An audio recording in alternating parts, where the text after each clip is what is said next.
আপোনালোকৰ সন্তানটিয়ে mobile phone বেছি চাই নেকি? ভাত খোৱাবৰ সময়ত মোবাইল ফোনটো হাতত দি পেলাই ভাত খুৱাই নেকি? বা আপোনালোকৰ যদি কিবা কাম কৰিব লগা থাকে তেতিয়াহ'লে মোবাইল ফোনটো দি তেওঁক ব্যস্ত কৰি ৰাখিছে নেকি? যদি ৰাখিছে তেতিয়াহ'লে এইটো ভিডিঅ' শেষলৈকে চাওক, আপোনাৰ বহুত জানিবলগীয়া কথা আছে। চাওক, ইয়াত এটা বস্তু বুজিব চেষ্টা কৰক। আমাৰ ব্ৰেইনত কেইবাটাও লুপ থাকে। এই বেক চাইডে এটা লুপ থাকে, এইটো অচিপিটেল লুপ বুলি কোৱা হয়।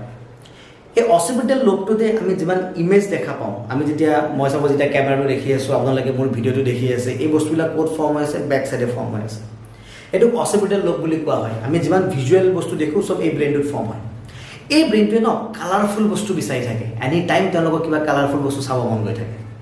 এতিয়া যিবোৰ মানুহৰ অচিপিটেল লুপত নিউৰন বেছি থাকে, তেনেকুৱা মানুহবোৰে বা তেনেকুৱা বাচ্চাবোৰে যদি মোবাইল ফোন চায় তেতিয়াহ'লে তেওঁলোকৰ মোবাইল ফোন এডিকশ্যন হোৱা চান্স থাকে নহয়, মই গেৰাণ্টি দি ক'ব পাৰোঁ তেওঁলোকৰ মোবাইল এডিকশ্যন হ'ব। এতিয়া কথাটো কি হয়, মোবাইল এডিকশ্যন হ'লে প্ৰব্লেমটো কি হয় এই কথাষাৰ বুজিব চেষ্টা কৰক। আমি যেতিয়া এখন চিনেমা চাওঁ, 2 ঘণ্টা সময়লৈকে আমি যেতিয়া এখন চিনেমা চাওঁ, একেটা কাহানীকে চলি থাকে। আমাৰ ব্ৰেইনটো প্ৰিপেয়াৰ হৈ যায় যে নেক্সট মমেণ্টত আমি কি দেখা পাম। কিন্তু যেতিয়া বাচ্চাতে মোবাইল ফোন চায়, আপোনালোকে অবজাৰ্ভ কৰিব, মোবাইল ফোন যেতিয়া চায় তেতিয়া তেওঁলোকে কি চায়? ৰীল চায়, ষ্টৰিজ চায়। আৰু ৰীল বা ষ্টৰিজ যেতিয়া চাব তেতিয়া এভৰি ছেকেণ্ডত নতুন নতুন বস্তু আহে। তো বাচ্চাৰ ক্ষেত্ৰত ইমান কম সময়ত ইমান ইনফৰমেশ্যন লোৱাটো অকণমান কমপ্লিকেটেড হৈ যায়।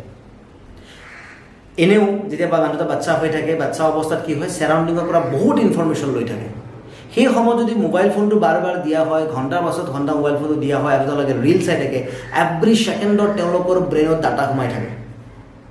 আৰু ফলত গৈ পেলাই এটা প্ৰব্লেম আৰম্ভ হয়, যিটোক অ'ভাৰ ডাটা কনজাম্পশ্যন বুলি কোৱা হয়। এই যেতিয়া অ'ভাৰ ডাটা কনজাম্পশ্যন হয়, তেতিয়া আমি সহজ ভাষাত ক'ব গ'লে ব্ৰেইনটো হেং মাৰি দিয়ে। ব্ৰেইনটোৰ যিখিনি মেইন কাম আছিল, যেনেকৈ ভাষা শিকা কাম আছিল, যেনেকৈ আপোনাৰ মানুহৰ লগত বিহেভিয়াৰ শিকা কাম আছিল, মানুহৰ লগত কমিউনিকেট কৰা শিকা কথা আছিল, এইবোৰ বস্তু শিকিব নোৱাৰা হয়। সেইটো কাৰণে চাব, আজিকালি বহুত বাচ্চাৰ স্পীচ ডিলে হোৱা দেখা যায়। 3 বছৰ, 4 বছৰ, 5 বছৰ, 6 বছৰ, 7 বছৰ পৰ্যন্ত বহুত ল'ৰা ছোৱালীৰ কথাই ওলোৱা নাই। আপোনালোকে দেখিব বহুত ল'ৰা ছোৱালী এনেকুৱা আছে যোনে মানুহৰ লগত আই টু আই কণ্টেক্ট নকৰে। আপুনি দেখিব বহুত ল'ৰা ছোৱালীয়ে কিছুমান প্লেচত গ'লে চিঞৰে, কান্দে, ভয় খায়। এই গোটেইবিলাক প্ৰব্লেম কিন্তু অ'ভাৰ ডাটা কনজাম্পশ্যনৰ কাৰণে হৈ আছে। ইভেন যেতিয়া ডাঙৰ হয়, ক্লাছ 5, 6, 7, 8 পায়, তেতিয়া মোবাইল এডিকশ্যন হোৱাৰ ফলত এওঁলোক বহুত এগ্ৰেছিভ হয়, মাক দেউতাকৰ লগত কাজিয়া কৰে, এওঁলোকে স্কুল যাব বেয়া পায়, পঢ়াত ফ'কাছ কৰিব নোৱাৰা হয়, ক্লাছৰুম ফবিয়া হয়, এনেকুৱা ভেৰাইটি চিমটমছ দেখিবলৈ পোৱা যায়। আৰু যেতিয়া এনেকুৱা ভেৰাইটি চিমটমছ দেখিবলৈ পোৱা যাব, তেতিয়া আপোনালোকে তেওঁক ক'ত লৈ যাব? চাইক'লজিষ্টৰ তাত লৈ যাব বা চাইক্ৰেটিষ্টৰ তাত লৈ যাব। আৰু তেতিয়া আপোনাক জনোৱা হয় যে আপোনাৰ সন্তানটি এটা বেমাৰৰ পৰা ছাফাৰিং কৰি আছে। সেইটো কি কোৱা হয়? অটিজিম বুলি কোৱা হয়। চ' অটিজিম যে one kind of mental problem, এটা ব্ৰেইনৰ ডিছএবিলিটি বুলি কোৱা হয়। বাট এই ডিছএবিলিটি ফৰ্ম ক'ত হৈ জানেনে? মোবাইল ফোনত। গতিকে আপোনাৰ সন্তানৰ পৰা মোবাইল ফোনটো আঁতৰাবৰ কাৰণে আপুনি যি কৰিব পাৰে সেই গোটেইখিনি কৰাৰ আৰম্ভ কৰক। আৰু কেতিয়াও নাভাবিব যে মোবাইল ফোনটোৱে আপোনাৰ কষ্ট কমাই আছে। যিমানখিনি সময় তেওঁ কান্দিলে হয়, চিঞৰিলে হয়, আপুনি দিব লগা থাকিলহেঁতেন, সেই সময়খিনি যদি আপুনি দেখিছে যে মোবাইলটোৱে মোৰ ইমানখিনি সময় বচাই আছে, মোৰ বাচ্চাটো কি ভালকৈ বহি আছে মোবাইল ফোনটো লৈ, তেতিয়াহ'লে এটা কথা বিশ্বাস কৰক, পিছলৈকে গৈ কিন্তু আপোনাক বহুত বেছি কন্দুৱাব। গতিকে সন্তানক মোবাইল ফোনৰ পৰা আঁতৰত ৰাখক। সন্তানক মোবাইল ফোনৰ পৰা আঁতৰত ৰখাৰ কাৰণে কিছুমান ডিচিপ্লিন আপোনালোকে মেইনটেইন কৰিব লাগিব। যেনে বেডৰুমত মোবাইল ফোন এলাউ নাই। বেডৰুমত মোবাইল ফোন এলাউ নকৰিব। আপুনিও নিনিব, যদি আপুনি মা হয় আপুনি নিনিব, যদি আপুনি দেউতা হয় আপুনি নিনিব, আপোনাৰ সন্তানেও নিনিব। বিচনাৰ ওপৰত কেতিয়াও মোবাইল ফোন ব্যৱহাৰ নকৰিব। আপোনালোকে যেতিয়া পেৰেণ্টছ হিচাপে যদি আপোনালোকে মোবাইল ফোন ব্যৱহাৰ কৰে, তেতিয়াহ'লে মোবাইল ফোনটো লৈ খোজকাঢ়ি মোবাইল ফোন ব্যৱহাৰ কৰিব চেষ্টা কৰিব। আপোনাৰ সন্তানে আপোনাক কপি কৰে, গতিকে তেওঁ কিন্তু খোজকাঢ়ি মোবাইল ফোন চাই থাকিব নোৱাৰিব বেছি। তো মোবাইল ফোনৰ প্ৰতি এডিকশ্যনটো কমিব।